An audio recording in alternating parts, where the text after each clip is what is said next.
Hi and welcome to our Market Insights for April 2017. I'm Aaron Upcroft. I'm here with Rob Gilmour. Good afternoon, Aaron. Afternoon, Rob. Lots to talk about this month. There's been a lot of press about overheated property markets in Sydney and Melbourne. There's been lots of policy responses in relation to that. Give us a bit of a run through.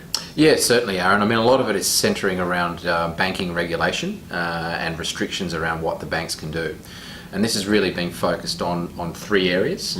So the statistics are that 50% of new loans that are written are going to investors. So that's obviously a lot of money that's going into the property market and driving up prices.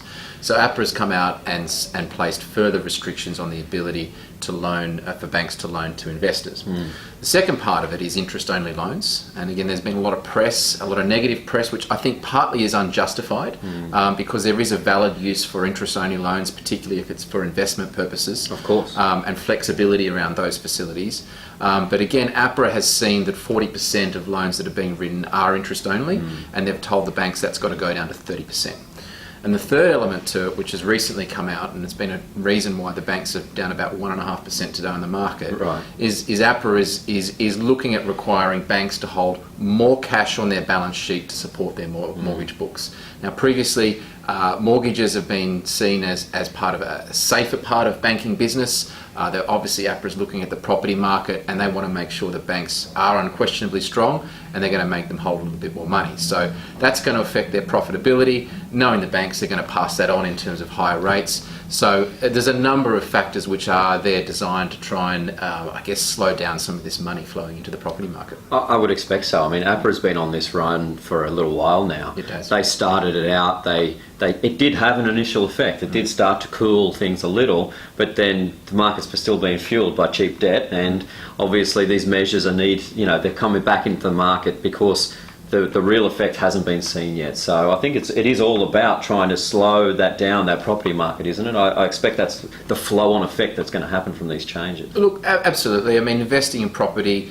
it's very sensitive to interest rates. So if the cost of money is low, then people can afford to borrow more to buy property. Yeah. And also it comes down to the availability of debt. So if people can go out and get that extra loan, well, they're going to bid that little bit extra more in the property market. So they've got to start to curb that part of the banking and the lending to try and let that filter through and start to normalise what's going on in the property market. Yeah. And at least that's the strategy. Makes sense.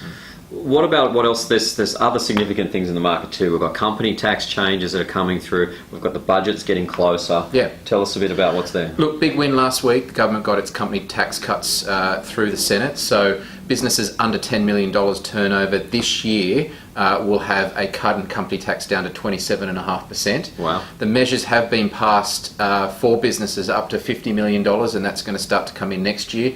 And ultimately, that tax rate for businesses under $50 million is going to go down to 25%. That's a big change. Yeah, look, it's a very important measure in terms of trying to, stimulate in business investment in the country. Yeah. We've recovered quite well from the mining boom because a lot of money's been going into building houses. We do need to have businesses to start to invest and increase employment as well.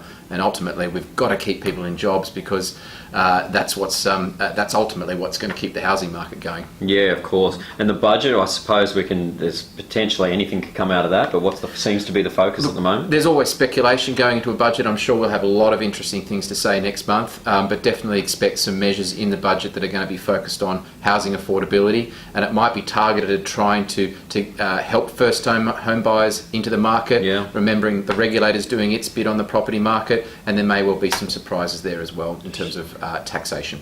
Sure. And so where to from here? I suppose the key things, especially on my side really, is that investors should be looking at their mortgage loans. They should be trying to maybe lock away some rates, definitely lock in some interest-only periods while there's still some reasonable accessibility to it.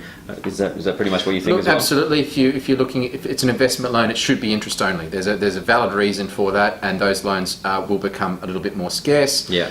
And also what we've been saying before, fix those rates, lock them in, because they are going up. Great. Well, that's our market insight for April 2017. We'll see you again next month.